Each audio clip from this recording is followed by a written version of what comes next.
Dito sa Pilipinas, ang jeepney ay tinatawag na hari ng kalsada. Ito rin ang pangunahing pampublikong transportasyon para makarating ka sa nais mong puntahan. Ang karaniwang kinikita ng driver ng jeepney ay 300 hanggang 700 piso kada araw.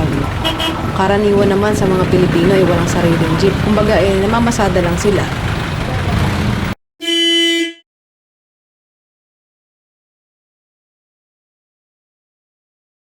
Kagaya nitong si Ingkong, 300 lang ang kita niya sa isang araw, bali 700 piso lang kada linggo. Kasi 3 beses lang siya namamasada.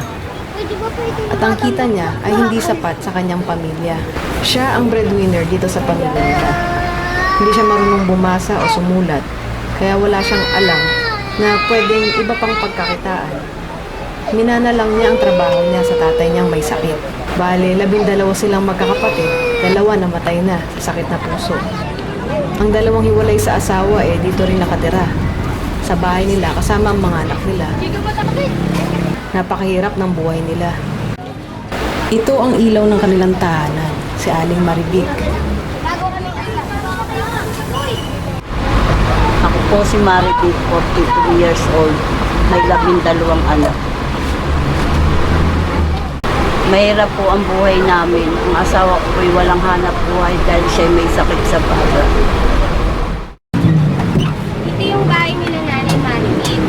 Maliit siya, 2 palapag. Kaso maliit siya sa 17 tao. Nagkakasya na lang yung sarili nila dito pag natutulog sila. May ilaw sila, kaso walang bayad dyan.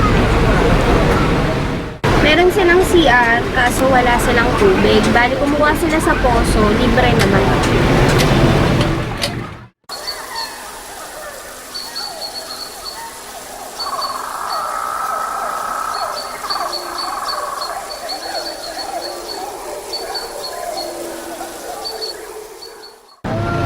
Ang 2 kapatid ng tatay nila ay dito rin nakatira.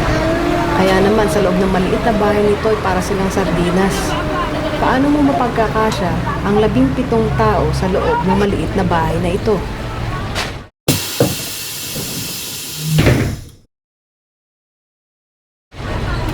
Sagot nila, shifting.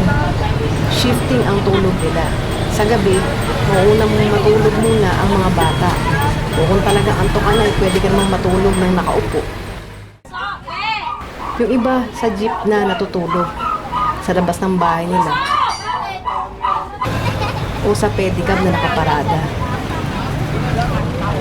Nanay, kayo po, anong trabaho nyo? Dati po, naglalabada ako at saka po nagluluto ako sa isang karinderya. Ngayon po, wala. Wala po kasi sinugod po ako ng amo ko sa ospital kasi nga po nanikip yung dibdib ko. Nalaman po dun sa ospital na may bara ang puso ko. Ganun po. Yung pong kinikita ng anak kong 900 sa isang linggo ay pinagkakasya ko na lang po sa amin na 17. Ay ang nabibili ko na lang po ay noodles, sardinas, tuyo. Shifting din sa pagkain. Mauuna ang mga bata. Pag nakadiskarte ulit ng pera, susunod na yung mga matatanda o kung ano yung matira sa kanila. Minsan po, kung kumain kami 2 beses na lang sa isang araw. Kung katulad po ngayon, wala po kami pang pananghalian kasi hinihintay pa po namin yung anak. Dumidiskarte pa po kasi strike po ngayon. Oo, strike. Hindi siya nakalabas ng jeep.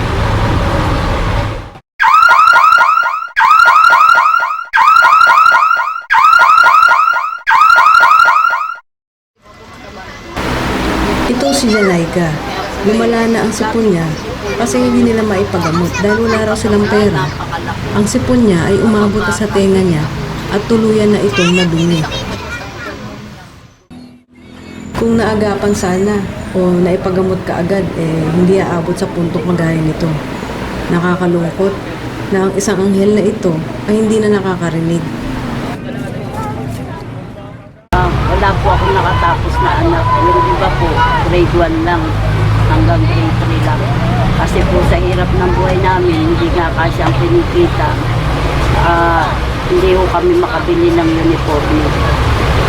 Po sa pagkain, ang pinoproblema ko pa po ay yung gamot sa sa baga ng asawa ko, wala po kami pambili. May nireseta po hindi namin mabili dahil sa pagkain lang po kulang pa. Sa edad kong 14, nakapag-asawa na kagad ako. Kaya gusto ko sanang magtapos ng pag-aaral, hindi ko na nagawa na para makatulong sa mga magulang ko. Sa edad kong 42, 12 ang naging anak ko. Hindi ko akalain manganganak ako ng ganong kadaming anak. Nanay, 12 po yung anak niya, ma'am. May balak po ba kayong dagdagan? Wala na ho akong balak dagdagan yung kasi sa amin pa lang ho, kulang na yung kita. Inaasa po namin sa anak pa namin kami umaasa. Hindi ko na ho kailangan pang mga anak para dagdagan ng anak ko. Sa dami ho namin, hirap na ho kami sa pagkain. Tinutulungan ko yung magulang ko. Lahat ng kinikita ko sa magulang ko na napupunta. Ayos lang sa'yo, binibigay mo yung lahat ng kita mo sa nanay mo? Opo. Ayos lang ako sa akin kasi walang makapagkukuha na ng pera yung magulang ko. Binata naman ako. Ayos. Kaya okay lang sa akin. Erika, sa hirap ng buhay, hindi mo ba naisip na magtrabaho? Naisipan ko po. Dati po may trabaho po ako sa Manila. Kaso po nagsarado na po. Kaya wala ka ng trabaho. Opo. Nagdaan po ako ngayon ng trabaho para po makatulong sa akin po, sa aking mga magulang. At lalo na po sa aking anak. Kung tutuusin, nagsanga-sanga na ang problema nilang mag-anak. Ang tanging solusyon na magagawa ng team namin bigyan sila ng pangkabuhayan para mairaos nila ang pang-araw-araw na pangangailangan. Nay, maglinis tayo para po pagbalik namin, bibigyan po namin kayo ng pangkabuhayan niyo po. Para po hindi naman po din tayo nakaasa sa driver po niyong anak. Na po? Sige po. Babalik po kami ha, hintayin niyo po kami.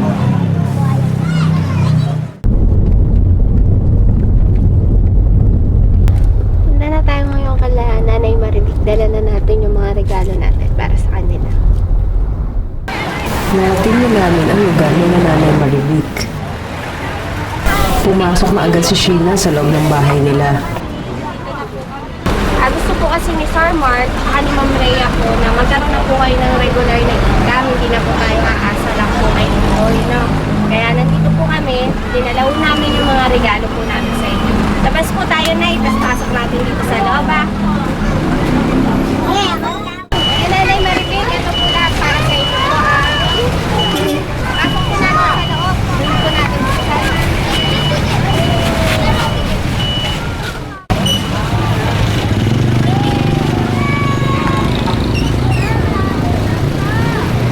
Nanay, bukod po doon sa mga bigay natin sa inyo po, meron po tayong maliit na kanin. English po, para po paggamit nyo rin kung magdakayo po kayo ng sila, kaya pagpatamot po na tatay. Masaya ka ba, nanay? Masaya. Nanay, ready na kayo. Buksan na natin yung mga box niya, ha?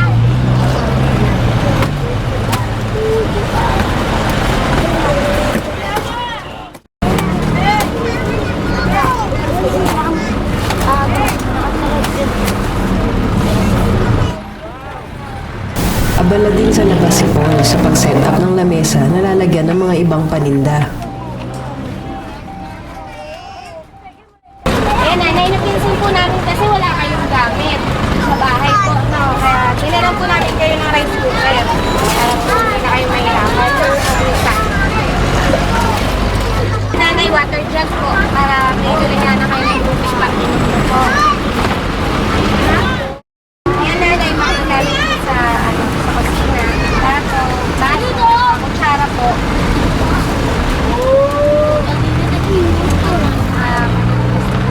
Tapos meron po tayo mga school supplies para po sa mga bata.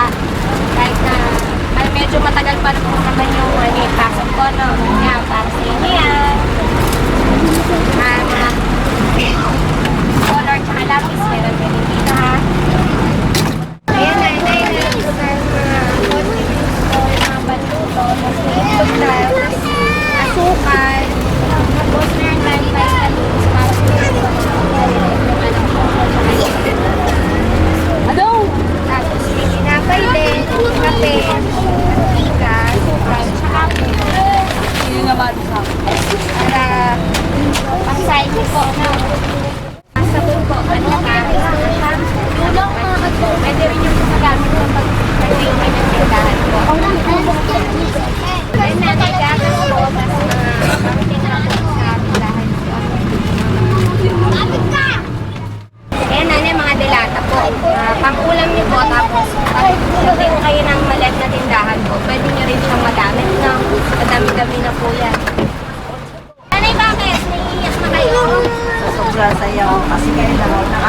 basta matulungan ng ibang tao.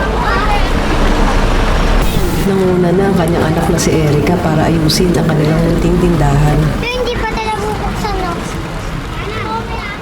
Bang nag-aantay ako ng trabaho, pwede muna ako tumulong sa magulang. Mamay, kapita mo dyan, no?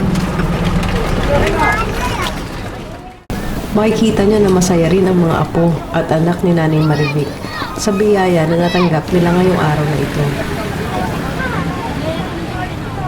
Diyan si Darman.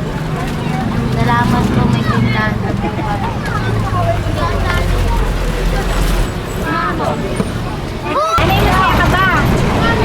Masaya po. Napakalaking tulong po nito sa amin. Salamat po kay Sir Mark at saka kay Ma'am Rhea sa tulong na binigay niya. Asahan niyo po palalaguin ko po para makatulong sa amin pamilya. Makakain kami 3 beses sa isang araw at nagbaon ng mga anak ko. At kahit po pa paano makakuha ng pamilya. Ayan, sige nanay. Asahan namin yan. Magpapaalam na rin po kami. Salamat po. Thank you. Salamat po. Sige, bye-bye.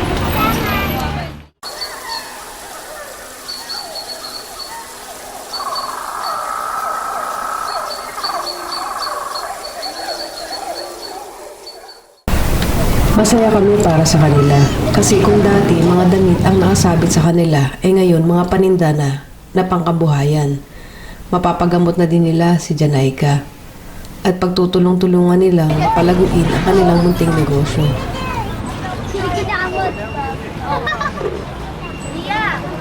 Hiling namin na sana ay makaahon sila sa kahirapan. God bless.